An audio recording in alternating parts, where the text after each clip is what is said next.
Here we are, AMA 2025. We're in National Harbour and we are with Concept3D, Shira and Juliana. How's your conference going? It's been great. Fantastic. Now, if you've not seen one of our case studies, Shira did a case study. Check it out on our YouTube channel. But for those who haven't seen it, Shira, what does Concept3D do?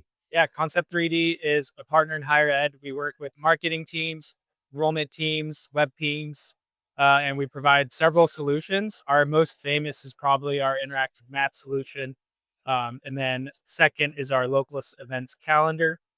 We also offer a room reservation software now.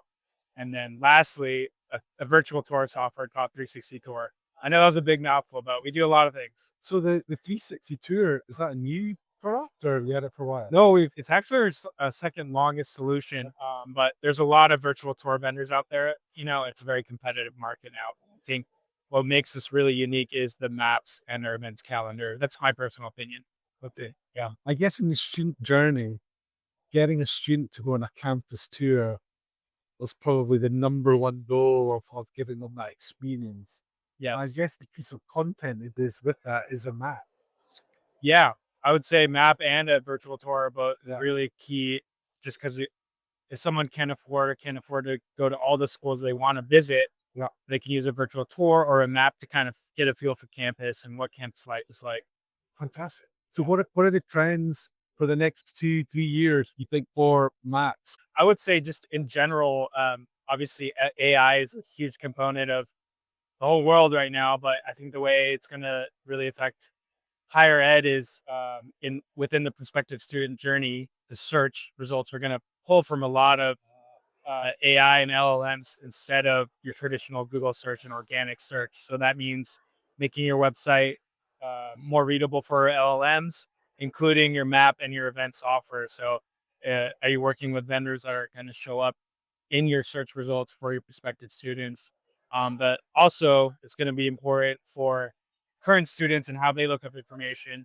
One example I like to share is like what events are happening on campus. When I was a freshman, I remember my first week of school, like I didn't know anyone, I didn't know what to do. So I wanted to figure out what events were happening on campus. And I think that's a search term a lot of students still search today. Is that going to come up and prompt AI to pull from the right sources, right? And so I would ask, your web team, what happens when you search for events? It's fantastic. In ChatGPT. Yeah, it's one of these things like AEO, AGO, GEO, AIO, whatever term it's using, it's becoming the hot sort of thing for next year. How are the LLMs actually answering questions? Where we get that data from? Yeah. So, Juliana, what kind of schools do you work with? We work with all sorts of universities, 4-year private, public, 2-year community colleges, technical schools, and a lot of graduate programs like libraries, law schools, medical schools, all over. And technically, if a school's got WordPress, Drupal, Modern Campus, does it matter? How do the maps and the events integrate?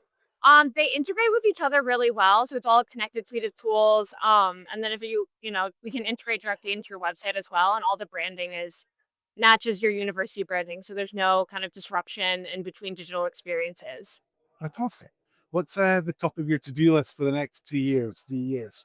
Yeah, I mean, accessibility. Juliana's a little bit better about talking about this, but accessibility is a really odd item in websites in higher ed right now. Yeah, just making sure we're fully WCAG compliant, which I believe we are officially now, which is really exciting. And in lieu of the DOJ ruling that will go into full effect in April 2026, making sure that universities should stay proactive in getting all of their digital platforms just fully compliant so that there isn't any lawsuit issues. Yeah.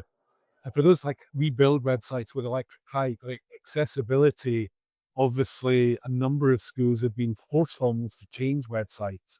What are some of the pitfalls with not getting, what are some of the things that the school should look at to recognize, or how do they go about to see do they meet the standards? There are a lot of free tools actually online that you can do to audit your website, but definitely making sure you're screen reader compatible, avoiding PDFs, color contrast tools to make sure, even your university colors are able to be read if someone has color blindness or partial color blindness.